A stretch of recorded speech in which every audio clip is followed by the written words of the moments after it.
JB타임즈. 더마과 함께 시선 집중의 문을 열겠습니다. 어서 오세요. 네, 안녕하세요. 더마카입니다. 115년 만에 기록적인 폭우가 지금 서울을 비롯한 중부지방을 좀 휩쓸면서 피해도 늘고 있습니다. 네. 그래서 촌철님들께 밤새 안녕하셨습니까? 라고 인사를 좀 드려야 될 것 같은데요. 네. 이신우님이 전쟁 같은 하루를 보내고 나니 새로운 아침입니다. 오늘도 비가 많이 온다고 하니 모두 비 피해 없으시길 바랍니다. 그럼 오늘 하루도 시선 집중과 출발하죠. 라고 보내주셨는데요. 예. 곳곳에서 문자가 많이 오고 있는데 6365님이 인천도 비가 많이 왔잖아요. 네. 이분 인천 부평이시래요. 잠시일지 모르겠지만 일단 해가 떴습니다. 맞아요. 예. 네, 라고 보내주셨고 5023님은 아마 대전이실 것 같은데요.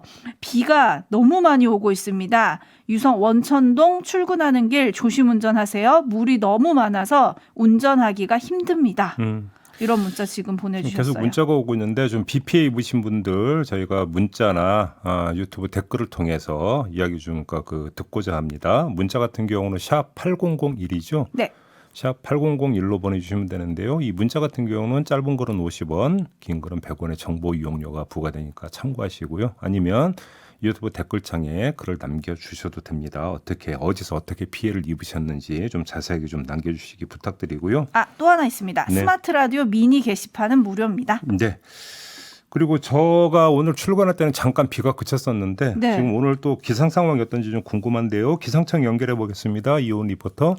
네, 현재는 전국 곳곳에 비가 오고 있고요. 밤사이 이 강한 비구름이 조금 남하해서요. 수도권과 강원도를 중심으로는 오늘 소강 상태를 보이는 곳이 많은데 충청도를 중심으로 이제 장대비가 쏟아지고 있습니다. 특히 대전 장동에 현재 시간당 61.61mm가량으로 퍼붓고 있어서 호우경보가 발효 중이고요. 내일까지 충청도와 경북 북부 내륙, 전북 북부에 100에서 200, 충청도 많은 곳은 300 이상, 경기 남부, 강원 영서 남부, 전북 남부는 50에서 150, 서울, 인천, 경기 북부, 그 밖에 강원도와 경북엔 20에서 80, 전남, 경남, 제주 남부와 산지는 5에서 40mm가량 내리겠습니다. 이 강한 비구름이 내일 낮에 일시적으로 수도권 쪽으로 북상했다가 모레 금요일에는 남부지방 쪽으로 남하하겠고요. 이후 다음 주에 다시 북한에서 활성화된 정체전선이 남하해 중부지방부터 비를 뿌릴 것으로 예상되는데요. 변동성이 커서 조금 더 지켜봐야겠습니다. 날씨였습니다. 다음 주까지 버텨요. 빨리 사라져 좀 주지. 네. 구름한테 한마디 하세요. 듣겠어요. 자, 이번엔 좀 도로 상황 알아보겠습니다. 신재 리포터. 네, 수도권에 비는 많이 잦아들었고 도로 상황도 어제보다는 많이 좋아졌는데요. 문제는 올림픽대로와 강변북로에 다시 밤사이 통제 구간이 생겨서 여기를 지나셔야 하는 분들에게는 또 어려운 출근길이 예상됩니다. 올림픽대로는 가양대교에서 동작대교 사이로 양방향 전면 통제라서 가양대교와 동작대교에서 각각 빠져나가려는 차들 정체가 아주 극심하고요. 강변북로도 양방향 이촌동 일대 전면 통제라서 이촌동 앞두고 많이 밀리니까 두 도로 다 진입 안 하시는 게 좋겠습니다. 노들길 여의 상류와 하류나들목 통제도 계속되고 있고 잠수교, 또 양재천길 영동 1교 부근도 양방향이 통제입니다. 동부간선도로와 내부순환로는 전 구간 이용이 되고 있고요. 지하철도 모두 정상 운행 중입니다. 고속도로 중에서는 용인 서울고속도로 용인 방향 통제 구간이 있는데요. 하산훈 터널 앞 토사 유출로 전면 통제에 있어서 서판교에서 우회를 하셔야겠습니다. 또 안양 성남고속도로 성남 방향 북청계 나들목 진출로도 통제 중이라는 제보입니다. 분당 수서로 분당 내곡로는 지나기 좋아졌습니다. 교통정보였습니다. 네, 아무튼 일단 수도권은 잠시 소강 상태고요. 충청 지역으로 좀 내려갔다는 거 아니겠습니까? 네. 그 주민분들 누가 뭐라 해도 최우선은 안전입니다. 꼭 좀 주의 좀 잘 살피시기 바라고요. 이 자세한 사항은 좀 3부에서 좀 짚어보도록 하겠습니다. 문자는 계속 문자창은 열어놓도록 하겠습니다. 자, A스타인 가시죠. 네, 저희가 어제 박순애 교육부 장관의 사퇴 소식을 전하면서 만 5세 입학 등 학제 개편 제도도 사실상 폐기 수순에 돌입했다, 이렇게 진단을 했었습니다. 네. 어제 국회에서 열린 교육부 업무보고에 장상윤 교육부 차관이 장관을 대신해서 출석을 했는데요. 현실적으로 추진하기 어려워졌다는 판단을 하고 있다라고 답했습니다. 한마디로 이제 못한다 이런 얘기인 것 같은데요. 네. 그런데 대통령실 교육비서관이 차관에게 건넨 쪽지가 언론 카메라에 포착이 되면서 여야 간 한바탕 설전이 벌어졌습니다. 권성현 대통령실 교육비서관의 이름이 적힌 쪽지였는데요. 네. 내용이 이렇습니다. 오늘 상임위에서 취학 연령 하향 논란 관련 질문에 국교위를 통한 의견 수렴, 대국민 설문조사, 학제 개편은 언급하지 않는 게 좋겠습니다. 이 메모를 두고 야당 의원들은 교육부 차관이 허수아비냐 질타를 했고, 여당 의원들은 대통령의 의중을 담아서 당정 간 소통하는 게 뭐가 문제냐 받아쳤는데요. 네. JB 어떻게 봐야 될까요? 대통령의 의중을 담아서 당정 간 소통하는 게 뭐가 문제냐고 했으니까 그럼 제가 한번 여쭤볼게요. 뭐 이 쪽지는 뭐 그렇게 중요한 것 같지는 않고요. 교육부 장관의 사퇴까지 불렀던 대통령 업무 보고 내용이 있지 않습니까? 네. 그러면 그건 사전 소통의 결과였습니까? 아니었습니까? 그때 그 자리에서 윤석열 대통령이 신속히 강구하라고 지시를 했잖아요. 그렇죠. 보통 업무 보고가 이루어지면 사전에 소통을 통해서 조율을 하고 보고하는 걸로 저는 알고 있는데 네. 그러면 긴밀한 소통의 결과입니까? 아니면 대통령은 전혀 모르고 있었습니까? 저는 그게 더 본질적인 문제라고 생각하거든요. 네. 어떤 답변이 나올지가 궁금합니다. 네. 답변을 하실까요? 듣고 싶은데. 국회의원들이 좀 질문 좀 해주세요. 그러니까요. 네. 궁금하네요. JB타임즈 오늘 주목할 뉴스들 챙겨드리겠습니다. 네. 첫 번째 뉴스 어떤 건가요? 이 폭우 속에서 윤석열 대통령의 재난 대응이 옳았느냐를 놓고 어제 논란이 벌어졌습니다. 네. 자, 핵심만 정리해 보겠습니다. 우선 윤석열 대통령이 국무회의에서 했던 이야기가 있었는데요. 먼저 이거부터 좀 들어주시죠. 국민의 목소리, 숨소리까지도 놓치지 않고 잘 살피고 이렇게 하기 위해서는 우리 모두 끊임없이 국민들과 소통을 해야 합니다. 네. 이 발언 뭐 구구절절 옳은 그 발언 아니겠습니까? 네. 근데 이 발언은 물론 어떤 폭우 피해 대책을 그 이야기하면서 했던 이야기는 아니고요. 정책 소통을 이제 강조하면서 했던 이야기이긴 하지만 아무튼 이걸 한번 좀 기준점으로 삼아 보겠습니다. 그래서 평가를 해 보겠는데요. 평가 대상은 이 대목입니다. 어제 관악구의 발달장애 가족이 사망한 반지하방 찾았지 않습니까? 갔죠. 윤석열 대통령 거기서 했던 한마디인데요. 함께 들어주시죠. 그 서초동에 우리 제가 사는 그 아파트가 그 전체적으로는 좀 언덕에 있는 아파트인데도 거기가 1층으로 지금 물이 들어와가지고 침수의 정도니 제가 퇴근하면서 보니까 벌써 다른 아파트들이 아래쪽에 있는 아파트들은 벌써 침수가 시작이 되더라고요. 네. 고지대의 서초동 아파트가 침수될 정도면 다른 저지대 상황이 어땠을지는 누구라도 상상 가능한 일이었겠죠. 그렇죠. 그런데도 윤석열 대통령은 퇴근을 했고 이어서 재난 대응이 적절했느냐라는 논란이 불거졌습니다. 네. 민주당의 조호섭 대변인은 이렇게 비판을 했는데요. 들어주시죠. 정부의 재난 대응을 실시간으로 점검해야 할 윤석열 대통령은 끝까지 모습을 보이지 않았습니다. 대통령실은 대통령의 주택 주변이 침수되어 출입이 어려워 자택에서 통화로 정부의 재난 대응을 점검했다고 밝혔습니다. 자택에 고립된 대통령이 도대체 전화 통화로 무엇을 점검할 수 있다는 말입니까? 대통령이 사실상 이재민이 되어버린 상황을 국민은 어떻게 받아들여야 합니까? 자, 이렇게 비판을 하니까 대통령실은 반박에 나섰는데요. 이건 오디오가 없어서 제가 그대로 읽어드리겠습니다. 네. 대통령이 현장이나 상황실로 이동하면 보고나 의전에 신경을 쓸 수밖에 없고 대처 역량을 떨어뜨릴 수 있다는 내부 판단에 따라 집에서 전화로 실시간 보고받고 지시를 내린 것이다. 대통령은 어떤 상황에서든 충분한 정보를 보고받고 지시를 내릴 수 있는 시스템을 갖추고 있다. 결국 대통령 있는 곳이 상황실이란 말씀을 드린다. 이런 설명이었거든요. 네.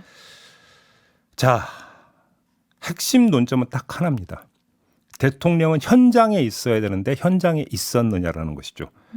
이거에 대해서 대통령실에 제가 조금 전에 대신 읽어드린 설명은 침수 현장을 방점을 두고 지금 대통령실은 설명을 한 거잖아요. 네. 근데 민주당에서 이야기한 것은 왜 침수 현장에 안 갔느냐가 아니라 왜 상황실이 없었느냐라는 거잖아요. 핀트가 다른 겁니다. 그렇죠? 네. 일단 이 점을 좀 분명히 정리를 하고요. 그러면 대통령은 상황실에 있었어야 되는 것이냐라고 하는 문제를 좀 따져보죠.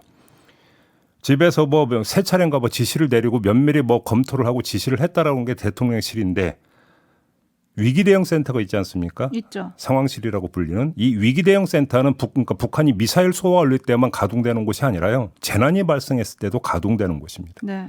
그래서 지금 재난 상황이 어떻게 진행이 되고 있는지 뭐 경찰, 소방방재청 곳곳 다 연결해서 종합적으로 입체적으로 파악하고 그때그때 실시간으로 지시를 내릴 수 있는 시스템이 갖추어져 있는 곳입니다. 대통령실이 청와대에서 용산으로 이전이 됐을 때도 이것을 구축한다고 했고 구축이 된 걸로 알고 있습니다. 그러면 대통령이 컨트롤 타워로서 긴밀히 지시를 내리기 위해서 바로 여기에 있었어야 되는데 왜 집에 갔느냐. 민주당의 문제 제기는 이거잖아요. 네. 이거는 타당한 문제 제기라고 볼 수 있는 거 아니겠습니까? 자, 대통령이 있는 곳이 상황실이라고 대통령실은 설명을 했지만 어제의 경우를 놓고 그제와 어제의 경우를 놓고 본다면 상황실에 대통령이 있었어야 된다. 이 이야기가 되는 것이죠. 상황실에 대통령이 있었어야 한다. 그렇죠. 참고로 어제 윤석열 대통령은 어젯밤에 용산 지하 벙커에서 집중호우 점검 회의를 했다고 합니다. 네. 그제 밤과는 조금 비교가 되는 장면이어서 전해드렸고요. 촌철님들의 반응 전해드리겠습니다. 8672님, 긴박한 재난 상황에서 대통령이 자택에서 지휘했다는 말은 이유 불문하고 도저히 이해가 되지 않습니다. 헨젤과 그레테님, 퇴근하는데 이미 침수가 시작되고 있더라? 대통령이 그렇게 얘기를 했죠. 그럼 차를 돌려서 돌아가셨어야죠. 컨트롤 타워 역할을 하셨어야죠. 라는 의견 보내주셨고요.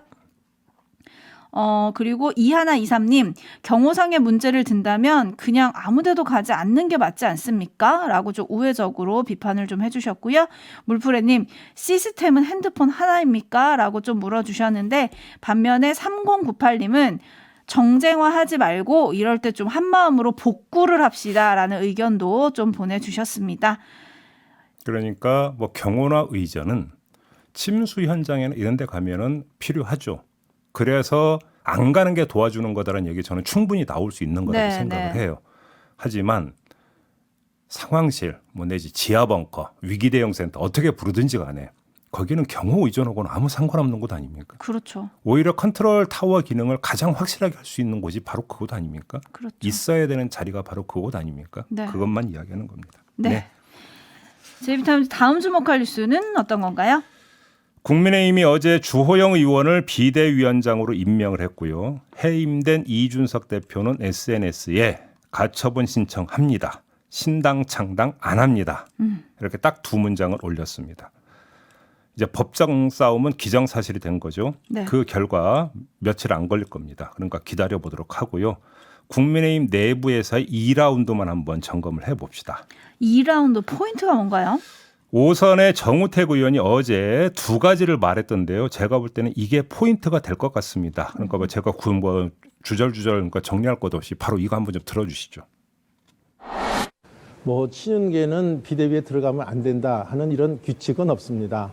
그렇지만 제 소견으로는 친윤계의 진한 색채를 가진 분들은 이번에 비대위에 들어가지 않는 것이 오히려 내용을 수습해 가는데 저는 도움이 될 것으로 봅니다. 권성동 원내대표가 큰 정치인으로서의 결단, 또 단초를 제공한 데 대한 책임 정치의 구현이라는 의미에서 훌륭한 결정을 해주기를 제 소견은 바라지만 물론 원내대표는 의원총회에서 선출이 되는 것이기 때문에 의원들의 총의에 의해서 이것이 결정되지 않을까. 그 전에 본인이 스스로 결정하는 그 결정이 더 존중받았으면 좋겠다. 이렇게 생각을 합니다. 네, 두 가지를 제기를 했죠. 네. 친윤계는 비대위에 들어가지 말았으면 좋겠다. 권성동 원내대표는 거취를 결단 내렸으면 좋겠다. 네. 이 두 가지 아니겠습니까? 국민의힘 내부의 2라운드의 핵심 포인트가 바로 이 두 가지라고 보는데 하나하나 한번 짚어볼까요? 첫 번째, 친윤계가 비대위원으로 들어가느냐의 문제. 이건 경계의 문제라고 봐야 되겠죠. 예를 들어서 뭐 장제원 의원이나 윤한홍 의원이나 이철규 의원처럼 언론이 대놓고 윤핵관으로 표기하고 있는 몇몇 의원들이 있지 않습니까? 네. 이 사람들이 비대위원으로 들어가느냐? 제가 볼 때는 들어갈 가능성 거의 없다고 봅니다. 왜냐하면 이전에도 안 들어갔거든요. 그러니까 이번에도 안 들어갈 거라고 봐야 되겠죠. 네. 근데 제가 지금 경계의 문제라고 했던 게 그럼 이들을 제외한 다른 친윤 인사는 어떻게 되는 거냐라는 건데요. 여기서 묻고 싶은 게 그러면 다른 친윤 인사는 누구누구냐? 어디까지냐 도대체. 이게 정리가 됩니까? 구획 정리가 됩니까? 그게 정리가 안 된다. 이 말씀을 드리고 있고요. 네. 두 번째, 권성동 원내대표의 사퇴 여부인데 하나 둘 이런 목소리가 이제 이어지고 있지 않습니까? 이런 현상에 눈길을 꽂을 수 있겠습니다만 얼마나 그것이 세력을 얻을 수 있는가? 솔직히 이거는 좀 미지수인 것 같습니다. 이른바 비윤계의 목소리만으로는 한계가 있을 것이고 오히려 주목할 건 친윤계 내부에서의 갈등이 원내대표 교체론으로 확전되느냐 마느냐, 저는 그 여부라고 보거든요. 예를 들어서 문자 파동이 있기 전에 잠깐 노출됐던 권성동 원내대표와 장제원 의원 간의 기싸움이 있지 않았습니까? 네. 이런 기싸움이 다시 전개가 되고 이게 원내대표 거치 문제로까지 확장이 된다면 그거는 상당한 힘을 발휘할 수가 있다고 봐야 되겠죠. 그런데 그게 아니라면 별로 힘을 얻지 못할 것이다. 따라서 권성동 원내대표의 거치가 정말로 핵심 쟁점으로 노출되고 부각이 된다면 그거는 비윤계의 공세 때문만은 아닐 것이다. 친윤계 내부의 균열의 결과라고 오히려 더 봐야 되는 부분이 있을 것이다. 이게 관전 포인트다. 이렇게 네. 말씀을 드리겠습니다. 오호. 지금 그러면은 어떻게 될 것인가? 이게 좀 관전 포인트라는 말씀이신데 그렇게 되면 혼란이 될 거기 때문에 대통령 입장에서도 좀 당의 빠른 안정을 바랄 것 같아가지고 그렇게까지 가진 않지 않을까? 어제 제가 일단은 틀어막는 그쵸? 게 급선무일 것이다라고 어제 네. 말씀을 드렸는데요. 기존은 그쪽이라고 일단 봐야 되겠죠. 그렇죠. 근데 사람 일이라고 하는 게 또 모르니까. 그렇죠. 네. 그리고 또 하나 궁금한 건 주호영 비대위원장이 이준석 대표를 빨리 만나고 싶다고 했더라고요. 만남이 이뤄질지 이것도 좀 시선 집중하겠습니다. 네. 제이비타임스 다음 주목할 뉴스는 어떤 건가요? 서울경찰청 반부패 공공범죄 수사대가 장영하 변호사를 엊그제 체포해서 조사 중이고 조만간 구속영장을 신청할 방침이라는 보도가 나왔습니다. 장 변호사는 지난 대선 과정에서 이재명 후보의 조폭 연루설을 비롯해서 성남FC 후원금 의혹, 친형 정신병원 강제 입원 등등의 의혹을 제기를 했고요. 굿바이 이재명이라는 책을 펴내기도 했었죠. 네. 이 때문에 민주당이 지난해 10월 22일에 공직선거법상 허위사실 공표 등의 혐의로 고발을 한 데 따라서 수사를 해오다가 체포에까지 이르렀다. 이런 이야기가 되는 건데요. 체포했다는 거는 경찰이 뭘 잡았다는 건가요? 그러니까 구속영장 신청까지 지금 검토를 하고 있다면 그렇게 봐야 되는 거죠. 보통 이런 종류의 사건 같은 경우는 불구속 상태에서 조사를 하고 또 불구속 상태로 기소를 하는 게 통례였는데 근데 체포를 하고 구속영장을 신청한다. 그럼 상당한 뭔가를 잡았다고 봐야 되는 거 아니겠습니까? 네. 그래서 핵심은 결국은 이 장영하 변호사가 허위 사실임을 알면서도 이재명 후보를 낙선시킬 목적으로 일부러 허위 사실을 공표했느냐 여부.